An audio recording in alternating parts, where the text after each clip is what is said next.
Bonjour à tous, sujet du jour, le rétatrutide. Vous avez sûrement entendu parler des médicaments contre le diabète et l'obésité qui ont récemment fait le buzz, à savoir l'Ozempic et le Mounjaro, qui sont la première et la deuxième génération des agonistes des récepteurs du GLP-1. Alors, la troisième génération de ces agonistes, c'est le rétatrutide. Et il va littéralement révolutionner le futur de la perte de poids, mais aussi des préparations au bodybuilding, sachant que des pros comme Nick Walker l'incluent déjà dans leur protocole. And Kyle had me use that retatrutide, Yep. just for more of an appetite suppressant, so I'm not starving in prep. Right. And it worked. Yep. It Like, works really well. tremendously. Yeah. Premièrement, c'est quoi le GLP-1? Alors, le peptide 1 de type glucagon, c'est un récepteur qui est très présent dans le cerveau et les intestins, et donc il vous permet de vous sentir rassasié. Quand on mange, il s'active, et c'est tout à fait logique qu'il aide à perdre du poids. Du coup, si on le sollicite, on aura forcément moins d'appétit, on va perdre du poids. Mais il y a d'autres études qui montrent qu'il y a énormément de bénéfices adjacents, notamment pour contrer la maladie d'Alzheimer, mais aussi pour arrêter de fumer, arrêter l'alcool, et même arrêter tout type de comportement addictif, par exemple l'addiction au porno, etc. Il faut savoir que l'Ozempic, Wegovy ou semaglutide, c'est un seul agoniste du récepteur GLP-1. Par contre, Mounjaro ou Trizapétide, ça sera un double agoniste, GLP-1 plus GIP.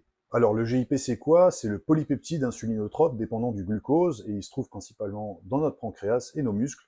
Et c'est un récepteur qui permet à notre pancréas de relâcher plus d'insuline et à nos muscles d'être plus sensibles à l'insuline. Et donc le rétatrutide est la troisième version, la plus aboutie jusqu'à présent, à savoir que c'est un triple agoniste, donc il active les récepteurs des trois hormones impliquées dans la régulation du métabolisme énergétique, à savoir le GLP-1, le GIP, mais aussi le glucagon, ce que font pas les deux générations précédentes. Et donc, vous avez une triple action, vous avez une régulation de la faim, avec le GLP-1, mais aussi une augmentation de la production d'insuline, avec le GIP, et enfin, vous avez une augmentation du métabolisme des graisses, avec le glucagon. L'intérêt du glucagon, c'est que les graisses des cellules vont être relâchées dans tout le corps. Le métabolisme des graisses va être celui qui va être utilisé comme énergie et non le glycogène musculaire, qui lui va être préservé pour vos entraînements de musculation.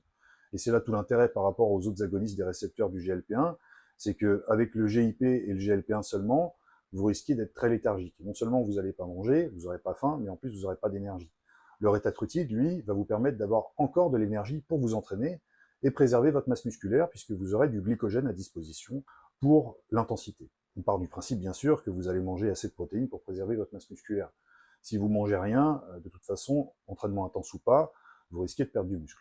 Passons maintenant au dosage du rétatrutide. Donc, selon les études cliniques, basées sur 48 semaines, je vais vous énumérer un petit peu les pourcentages, etc., parce que très franchement, je ne vais pas retenir ça ne sert pas à grand-chose. Alors, si on se base sur les études cliniques, toutes basées sur une période donc de 48 semaines, les gens qui ont pris en moyenne 1 mg par semaine et qui n'ont jamais augmenté la dose au cours des 48 semaines en question, ont perdu en moyenne 8,7% de leur poids de corps. Les personnes qui ont commencé à 2 mg semaine et qui ont augmenté jusqu'à 4 mg semaine ont perdu en moyenne 16,3% de leur poids de corps. Les gens qui ont commencé à 4 mg et sont restés à ce dosage ont perdu en moyenne 17,8% de leur poids de corps. Les personnes qui ont commencé à 2 mg semaine et qui sont montées à 8 mg semaine ont perdu en moyenne 21,7% de leur poids de corps. Ceux qui ont commencé à 4 et sont montés à 8 mg semaine ont perdu en moyenne 23,9% de leur poids de corps. Et enfin, les personnes qui ont commencé à 2 mg semaine et sont montées à 12 mg semaine ont perdu en moyenne 24,2% de leur poids de corps. Alors, qu'est-ce qu'on peut en conclure? A priori, le dosage idéal se situe entre 4 et 8 mg par semaine, sachant qu'au-delà de 8 mg par semaine, il n'y a pas de résultat exponentiel. Et malgré tout, c'est impressionnant parce que les gens perdent énormément de poids.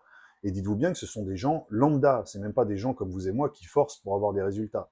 C'est ça qui est encore plus impressionnant. La plupart des experts préconisent de commencer à 2 mg par semaine, en sous-cutané bien sûr, soit dans le ventre, soit dans les épaules, où vous voulez, à n'importe quel moment de la journée, en vérité on s'en fout, ne prenez pas la tête avec ça, et la demi-vie est de 5 à 7 jours. Au-delà de l'impact considérable qu'aura cette perte de poids monumentale sur votre santé en général, et sur le fait de pouvoir éviter certains cancers, vous aurez aussi un bénéfice net sur votre santé cardiovasculaire, sur votre glycémie bien sûr, mais aussi sur votre mauvais cholestérol qui va évidemment beaucoup baisser. Enfin, il y a des choses auxquelles on ne pense pas forcément, à savoir l'estime de vous-même.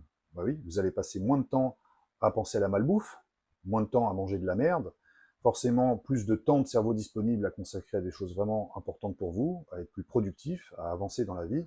Et ça, mis bout à bout, ça va avoir un impact considérable sur votre qualité de vie, sur votre santé mentale. Et ces choses-là, ne sont pas négligeables à long terme. En ce qui concerne les inconvénients et les effets secondaires, les plus courants, c'est surtout les remontées acides. Pourquoi? Parce que les agonistes des récepteurs du GLP ont tendance à basifier un peu trop l'estomac, à réduire l'acidité de l'estomac. Du coup, la nourriture est plus stagnante, forcément, puisque c'est censé ralentir votre digestion. Et donc, pour remédier à ça, vous pouvez prendre de la bétaïne HCl pendant vos repas, ce qui va vous permettre d'acidifier un peu plus l'estomac et donc d'éviter les remontées acides. Donc on évite de prendre les inhibiteurs de pompe à protons et toutes ces conneries, parce qu'en fait, ce que vous voulez, c'est avoir plus d'acidité dans l'estomac pour mieux dissoudre la nourriture. Autre effet secondaire assez courant, une légère augmentation du rythme cardiaque durant les premières semaines d'utilisation du rétatrutide, mais ça a tendance à retourner à la normale assez vite, parce que de toute façon, les gens reperdent du poids, et forcément, en perdant du poids, le rythme cardiaque diminue, ainsi que la tension artérielle. Enfin, un détail important à mentionner, le rétatrutide est en essai clinique phase 2, c'est-à-dire qu'il est en évaluation de l'efficacité.